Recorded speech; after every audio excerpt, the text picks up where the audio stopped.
Della Lyle. I'm here to discuss Arthur Ashe, who was a great tennis player throughout the civil rights movement, and he was not only very successful on the court, but he also proved to be very influential throughout the civil rights movement, and he did a lot for those in underdeveloped populations in not only the world, but the nation. So he first grew up in Richmond, Virginia in the 50s, which despite the laws that freed black individuals in the nation, there were still segregation between black and whites, and so he did experience a lot of discrimination, though he got to play a lot of tennis when he was younger at Brookfield Park in Virginia. He was only able to play on a black-only court in a black-only community. So I would first like to talk about kind of the influence that Arthur got from both his father and one of his coaches, Walter Johnson, in the early 1950s when he was growing up in Virginia.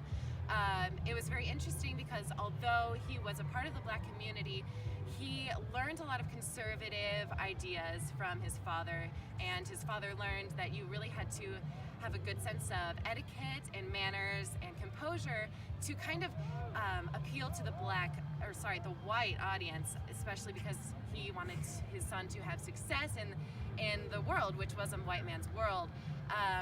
And also one of his coaches that he got to experience a lot of etiquette training, manners training, but also tennis, his coach, Walter Johnson, he kind of had the same ideas that really to be successful and to find yourself living in a white man's world as a black person, you needed to have a certain amount of manners, etiquette, and kind of remain a little bit conservative. So that was kind of Arthur's upbringing. And another really important aspect of his upbringing was that he was a really talented tennis athlete, but this sport that he was in was a white man's sport for sure. I mean, you could even see it in the outfits that they were wearing, their white shorts and their white sweaters, and just the country clubs that a lot of black individuals are not allowed to be in the first place. So that really kind of influenced him throughout his whole life. Through high school, he moved to St. Louis, where he was hoped to experience a little bit less discrimination, and he was eventually awarded a scholarship to attend UCLA with the coach J.D. Morgan, who also influenced him a lot throughout his career. Now, UCLA is where, despite his conservative upbringing, Arthur got to see a little bit more of what the black community was doing, what they were believing and thinking, and being a little bit more radical, a little bit more militant in their ideas regarding change. Though Arthur was a little bit limited because he was an athlete, he was on scholarship, he was basically a black successful athlete in a white man's world, he did kind of feel that need to stay within the boundaries of the white ideals. He just got more of the knowledge regarding other people's beliefs and ideas. He was a little bit active in some black movement groups on campus, and he came into contact with a lot of important individuals to kind of influence him in a different manner. Okay, now I would like to discuss just a little bit of Arthur's tennis success. Though he was a really talented child growing up in Virginia and in high school, he was described as having kind of this cool, calm composure. Maybe it was a little bit influenced by his father's ideas, but he also was kind of seen as like a gawky tennis player. He was tall, gangly, but he was very creative and flexible and fluid in his movements. He was kind of a sight to see on the court. That kind of moved as well to his experience in UCLA, where he won a national title, and he also was on the U.S. Davis Cup team. So he not only was widening his knowledge in regards to race and society, but he also was having a lot of success in tennis.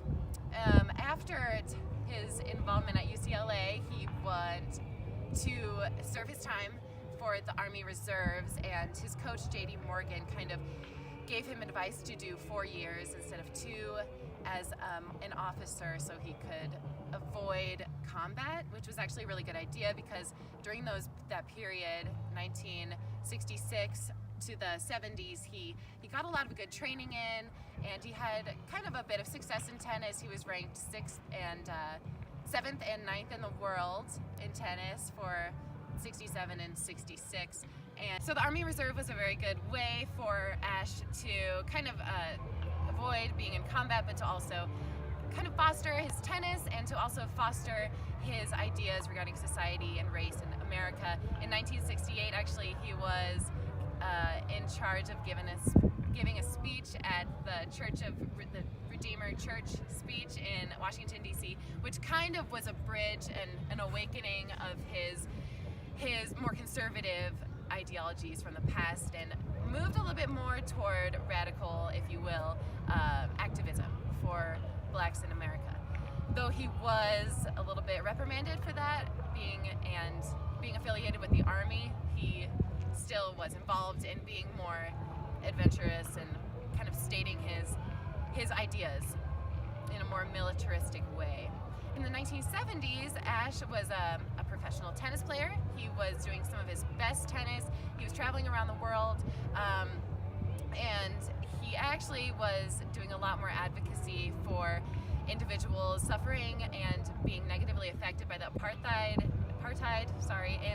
in South Africa, because there was a great tennis tournament there in South Africa, and he really wanted to participate. He did a lot of paperwork to try and get a visa to go into the country to play, but they were denied one after another, not only because he was an advocate for black power in America, but he was a black individual, and that was kind of looked down upon in South Africa.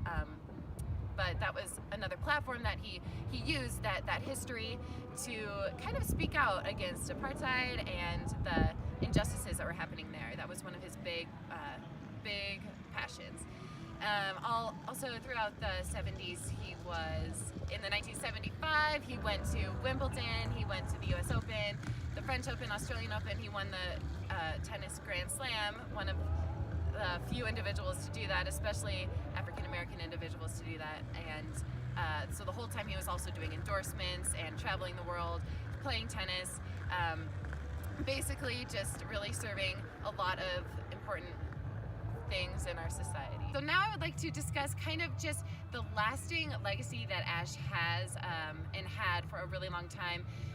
As I discussed his conservative ideologies based in his fathers and his first coaches, his teachings, he had these great resources and this knowledge and this talent to kind of have a lot of clout in the world to speak on a lot of different issues. So he was different than a lot of the other people involved in the civil rights movement and speaking out for injustices in America, because he knew the certain ways in society to be more effective and to kind of affect more change in a better way than a lot of other people, perhaps that were just more militant or just speaking their minds without any kind of backing. He was also really important because he got to travel the world, and he did affect a lot of change, especially when he went to the government of South Africa to get himself a visa. And in 1973, he actually got to go there and play, and was really successful in the tournament there. But he knew the specific ways to do that, and I think a lot of other people weren't as knowledgeable in that. In the 1980s, he did a lot speaking out for the youth in America, especially black and minority populations, to try and get them to be more involved in education and empowering themselves to be more involved in the medical field, the political field, the corporate world, because that is how we affect more change. That's how people can work from out of poverty. And I think he was one of the first advocates actually to work against the myth that sports are a way out of poverty for minorities. It's not only that, it's involvement in education and kind of fostering your knowledge in the world. Though he did contract AIDS in the 1980s and ended up dying from that disease in 1993, he did eventually stand up for and advocate for research of AIDS and all other individuals in that. He has written a book, A Hard Road to Glory, that also described the hardships associated with being an African American athlete in America. He was a professor at a Florida college working with African American students on the issues and the discussions regarding society and sport. But in closing, despite a lot of the individuals that we normally hear about standing up for the minorities in America, especially during the civil rights movements, those Muhammad Ali, Martin Luther King Jr., Rosa Parks, they did a lot for society. However, Arthur Ashe got to kind of infiltrate the white system through his background and his beliefs and his teachings, as well as his sport that was normally a white-dominated society, and he got to kind of use his knowledge to stand up for the inequalities that were happening in society, and he really demands respect in the sports sociology world. Thank you for watching.